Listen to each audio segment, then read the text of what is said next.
Hey everybody, welcome back to my channel. I wanted to check in with you guys for several reasons. The first reason is Hurricane Laura.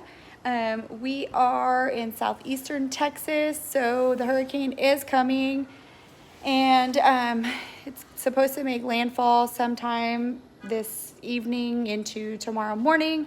It is not coming directly at us. However, it's coming. So we're gonna get high winds and a lot of rain is what they're telling us.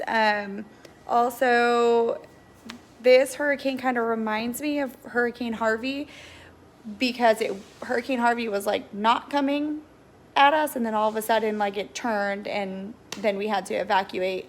And it was pretty bad here.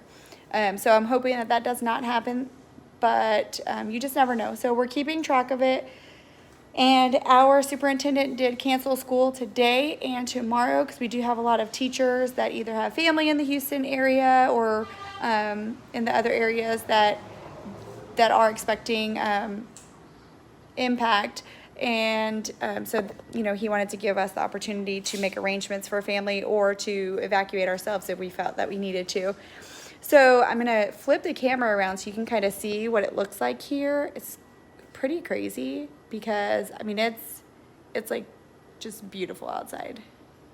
If you can see, it's just super pretty. It's cloudy, but you can feel the winds kind of starting to pick up more than usual, so you can feel that in the air, and you can just feel that something's coming. I don't know if that makes sense, but if it does get worse, then I will do another video and I'll update you guys and let you see what it looks like for those of you that are watching that are not in Texas.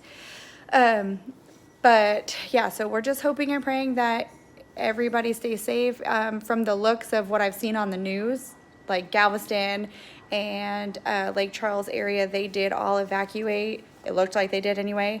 There were buses full of people, and the roads were empty. So hopefully everybody got out in time and everybody stays safe, and also nobody forgot their mask. So that brings me to the next reason I wanted to check in about COVID. Our county is still experiencing new fatalities as well as new cases. They are only reporting, from what I saw, because I don't have social media, it looks like they are reporting like once a week. So the comments that I've read on what the numbers are, just like a lot of people still think that it's a hoax, which to each their own, I guess. But I don't want to put my opinions out on that, but again, just hoping and praying that people take it seriously and use precautions, if not for yourself, just for other people. And school was supposed to start in person for those that chose in person tomorrow. However, because of the hurricane, it won't start until Tuesday, I believe. So I don't have any updates as far as COVID numbers in our school district, but there was a confirmed case in the school district across from us, and they do not have any plans of closing or anything like that. So that's what their situation is. I don't know. I haven't actually been updated recently, so I don't know if it's worse or, if they're just not reporting numbers. So what else? Then also I wanted to update you guys on school in general, because I did post a video of the kids' first day of virtual learning, but I did not talk about it from like a parental point of view. And so that's what I wanted to do now, and I wanted to do it like as quickly as possible and not bore you guys to death. But my overall view was that it was really good. It was positive. We are in a routine now, even though we've only actually been in school for 4 days. We have a good little routine going. It's pretty simple for Izzy. She goes from 7:45 to 9 on a live Zoom meeting with her teacher, and she gets her calendar, her days of the week, her months of the year, and all of that. She gets to do that with her teacher and her friends in her class. So that's nice. When we're done there, we get a little time outside, and then we come back in and we spend the entire day, other than a lunchtime and a PE time, we spend the rest of that time doing math and reading and letter sounds and phonics and just all kinds of fun stuff that I'm doing with her. We're doing fun projects. Right now, she is actually working on this little science kit that I got her, so she gets to build things and do different things like that, and she's enjoying it. And so I'll be right back. I think with Ivan it gets a little bit trickier, and I'm just gonna come in here for a moment. With Ivan it does get a little bit trickier with him because he has 8 classes a day, so he didn't get that transition from elementary to junior high that I think a lot of kids get to have because he didn't get the end of his school year. So just that mindset is, I think, just still very elementary, which is okay. I've just had to explain to him, you know, this is not elementary school anymore. You only have 45 minutes per class. So yes, you are going to be expected to do a lot more things on your own than what you were expected to do in elementary school.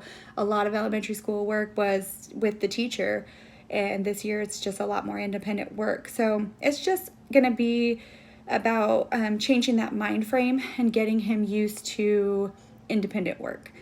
I have noticed that his classes seem to be, it's a whole block of the teacher talking and guiding them through PowerPoints and lessons, and then the work is posted. So if she or he does finish the lesson early, they give the students time to finish that lesson at that time. However, if the lesson takes the whole 45-minute block, you are required to do that work on your own time. So a lot of the time, Friday, Monday, and yesterday, he was sitting at the computer. He got out of school at 3:45, but he was sitting on the computer until about 6 o'clock. So that has been a difficult adjustment for him. However, I do think that he is embracing it. He's doing a great job.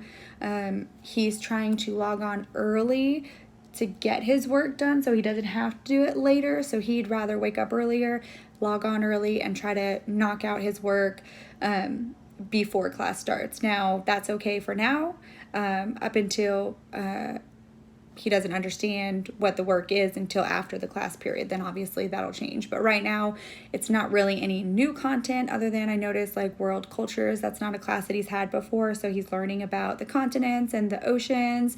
So that was interesting just to kind of see him work through that.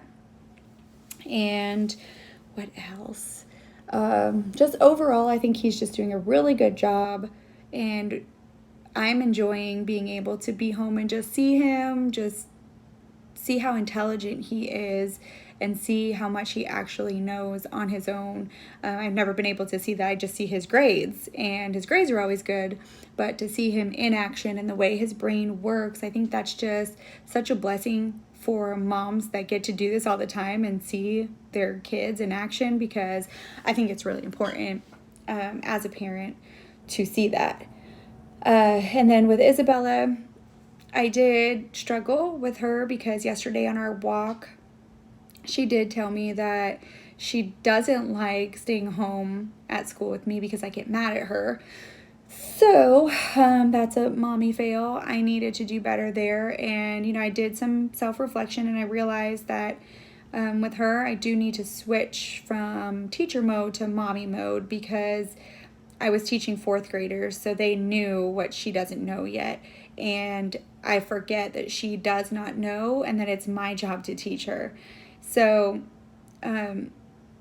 that was just a humbling experience for me to hear my 5-year-old tell me that she didn't like me as her teacher. So I've never had a student tell me that. So I definitely just needed to reflect and change. And then yesterday afternoon, we just had a wonderful afternoon where she did so good better than she has the other 3 days because I loosened up and I lightened up and I wasn't so authoritative with her. So just like I do with my students in my classroom, I learn their personality and what they need. Some kids need you to be stern. Some kids need you to be more loving. So my daughter is one that just needs me to be more loving, and my son is one that needs me to be stern. So I can do that. I can wear both of those hats. I just needed to have that pointed out to me.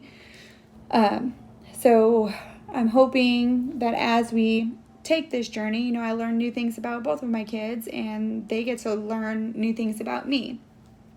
And I wanted to just kind of take you on this little journey with me real quickly in our office. It's a mess right now, but this is what I have for Isabella. I did buy this Let's Get Ready for Kindergarten, and each day we're doing a different lesson. I'm trying to stay along the lines of what her teacher is doing, so that's what we're doing there. And then we have this little area here where I get her stuff ready for the week, so we're already prepared. Yesterday and Monday, our folders are empty because we've done all of our stuff already. Today and tomorrow, school was canceled, so I gave her a break. I'm not going to be crazy and make her still do work when other students are not. That's just my personal opinion. I don't want to burn them out, and I don't want them to hate homeschooling. This is where I'm tracking what we're doing each day so that I know if she's getting better. I know what her progress is. I'll do assessments with her as well, just like we did with our fourth graders. Obviously, they're just different. But I'm keeping track of what exactly we're doing and how long we're doing it for. And then just my calendar in general.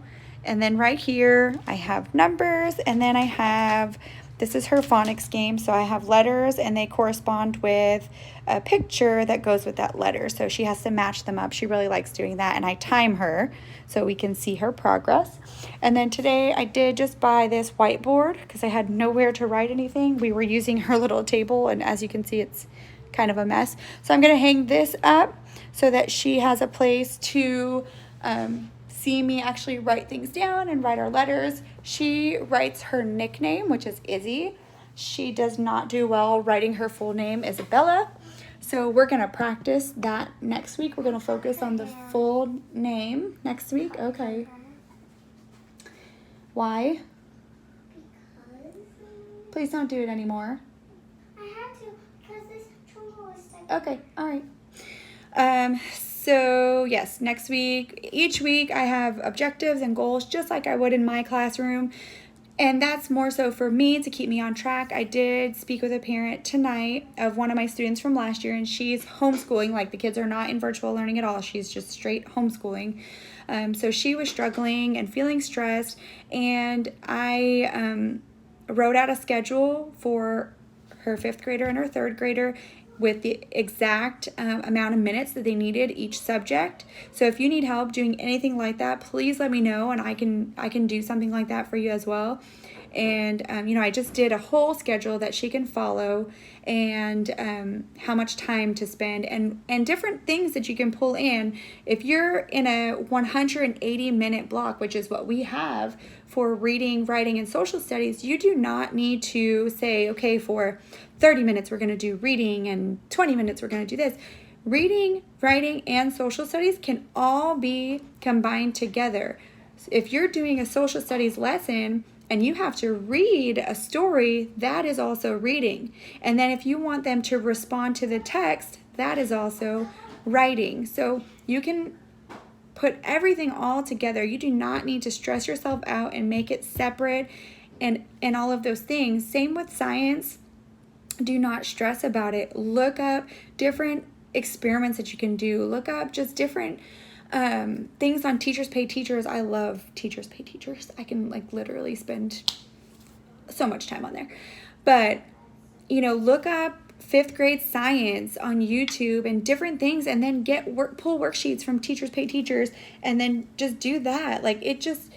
You don't have to be so structured. All you need to do is look at what your child needs to know by the end of the school year, and then you determine how you're going to get there. So you have that freedom with homeschooling, and I think the freedom might scare a lot of people because they don't know if their child is getting what they need to get. But I can assure you that just from watching Ivan so far, like, teachers are not even teaching new content yet. They're still going over procedures. So if you are doing any kind of content in your homeschool setup, you are ahead of the game.